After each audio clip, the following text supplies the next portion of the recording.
आज हम लोग कक्षा 8वीं विषय विज्ञान के अंतर्गत अध्याय 11 विद्युत धारा के रासायनिक प्रभाव पढ़ रहे हैं, जिसमें आज हम लोग वोल्टी सेल क्या होता है इसके बारे में अध्ययन करेंगे। तो वोल्टी सेल को सर्वप्रथम 1796 ईस्वी में इटली के वैज्ञानिक ओलेसांद्रो वोल्टा द्वारा लगातार विद्युत धारा प्राप्त करने में सफलता प्राप्त किया है और उन्होंने बताया कि भिन्न भिन्न धातु की दो प्लेटों को कांच के बर्तन में रखें, अम्लीय विलयन में डुबा दिए हैं। यहाँ पर देख सकते हैं चित्र के माध्यम से कि एक पात्र रखी हुई है और पात्र में दो क्या रखे हुए हैं, तांबे की प्लेट और एक जस्ते की प्लेट। एक तरफ क्या है, तांबे की प्लेट रखे हुए हैं और एक तरफ ये देखो तांबे की प्लेट और ये जस्ते की प्लेट रखे हुए हैं, है ना। जिसको बोलते हैं तांबे को एनोड की ओर, एनोड क्या है प्लस की ओर और कैथोड क्या है माइनस की ओर, है ना। तो इस प्रकार अम्लीय विलयन में डुबा दिए हैं और इन दोनों प्लेटों के बीच जोड़े हुए परिपथ में विद्युत धारा प्रवाहित होने लगती है। देख सकते हैं कि यहाँ पर विद्युत धारा प्लस और माइनस यानी कि एनोड और कैथोड की ओर बल्ब लगी हुई है और विद्युत धारा प्रवाहित होने लगती है। विद्युत धारा का यह स्रोत क्या कहलाती है, उनका जो आविष्कार के नाम पर, किसके आविष्कार के नाम पर, ओलेसांद्रो वोल्टा के जो साइंटिस्ट हैं उनकी जो आविष्कार के नाम पर जो है वोल्टी सेल रखा गया है। और ये सेल के विलयन को, है ना, सेल के विलयन को विद्युत अपघट्य और धातु के प्लेटों को इलेक्ट्रोड कहा जाता है।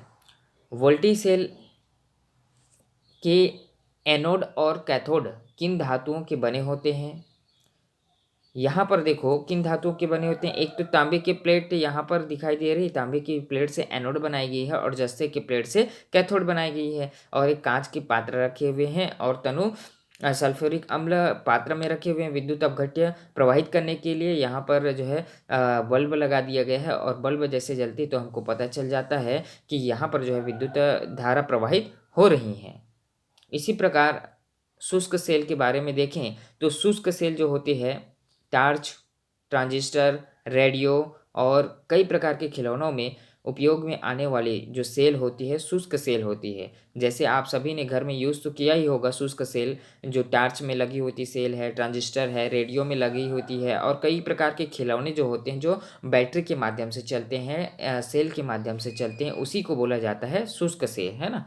तो इनकी बनावट कैसे होती है इसे जानने के लिए उपयोग में लाया जा चुका है। और सेल उनका जो गत्ते या टीन का आवरण हटाकर देखें तो ऊपर में क्या रहती है, सेल के ऊपर टीन का आवरण या गद्दे की आवरण रहती है, उसको हटा करके देखने का प्रयास किया है तो उनके अंदर क्या होती है।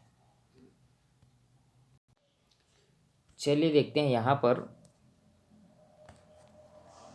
ये जो दिखाई दे रहे चित्र में, ये देखो, ये चित्र आप सभी ने देखा ही होगा एक बैटरी को, इसी को बोला जाता है शुष्क सेल। और घड़ी में जो लगने वाली जो सेल होती है वो भी शुष्क सेल है। और इसी प्रकार टार्च है, ट्रांजिस्टर है और खिलौने इत्यादि में बैटरी से चलने वाली जो चीज़ें हैं वो इस प्रकार की शुष्क सेल ही होती है। और शुष्क सेल को हमने खोल करके देखेंगे तो उसमें जिंक का एक बेलनाकार बर्तन होता है। क्या होता है, जिंक का बेलनाकार बर्तन होता है, ऋण इलेक्ट्रोड की भांति कार्य करता है और इसके अंदर जो है नौशादर या अमोनियम क्लोराइड विद्युत अपघट्य के लिए रखा जाता है। जिंक क्लोराइड और प्लास्टर ऑफ पेरिस का पेस्ट भरा होता है। आप जब खोल करके देखेंगे तो टीन की आवरण रहती है ऊपर में, उनको हटाएंगे तो हम देखेंगे कि सबसे ऊपर जो है पीतल की टोपी लगी होती है ना। सबसे ऊपर देखेंगे तो एक जो है पीतल की जो है टोपी लगी होती है। और उसके बाद हम बाहरी आवरण में जाएंगे तो मोम की एक पिच लगी होती है, देखेंगे, ये देखो। और उसके बाद देखेंगे तो जस्ते का बर्तन है और जो है ऋण इलेक्ट्रोड की भांति कार्य करती हैं और कार्बन का छड़ लगा होता है। बीच में आप देखेंगे कि ब्लैक वाला जो है यहाँ पर कार्बन का छड़ लगा होता है, वो धन इलेक्ट्रोड है। मैग्नीज डाइऑक्साइड प्लस बर्तन, चूर्ण, नौसादर, जिंक क्लोराइड इत्यादि उसमें होते हैं, है ना। प्लास्टर ऑफ पेरिस बाहर में देखेंगे तो एक यहाँ पर देखेंगे वाइट कलर की रहती है, प्लास्टर ऑफ पेरिस, नौसादर, जिंक होती हैं। तो इतने सारी चीज़ें मिल करके जो है शुष्क सेल का निर्माण होती है। और पात्र के मध्य में मलमम की भांति जो क्या होती है इसमें, मलमम की एक थैली होती है जिसमें मैग्नीज डाइऑक्साइड, नौसादर, जिंक क्लोराइड और कार्बन के चूर्ण का मिश्रण होता है। और इसके बीच बीच में जो होते हैं ना, बीचों बीच में कार्बन की एक छड़ होती है, जिसका जो ऊपरी सिरा और बाहरी सिरा कार्बन की छड़ की ओर जो सिरे होती है उसके पीतल की एक टोपी लगी होती है, और कार्बन की यह जो छड़ होती है इलेक्ट्रोड की भांति कार्य करती है। पात्र के मुख में चपटे या पिच के बंद कर दिया जाता है, और इस पर एक बारीक छिद्र होता है जिससे उसके अंदर आने और बाहर जाने वाली जो गैस होती है बाहर निकल सके।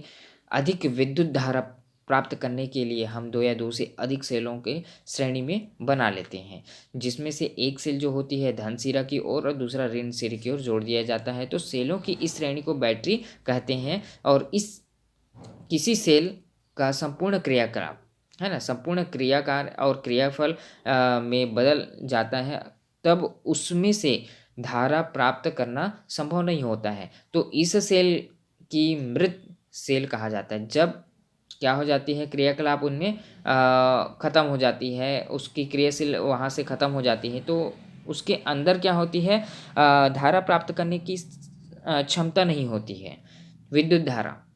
तो इस प्रकार सेल को मृत सेल कहा जाता है। अनुपयोगी शुष्क सेल खड़ा काट कर देखें तो उसके जो चित्र में आप लोग को ये सारी चीज़ें दिखाई देगी। क्या क्या चीज़ें दिखाई देगी, पीतल की टोपी सबसे ऊपर में दिखाई देगी, है ना।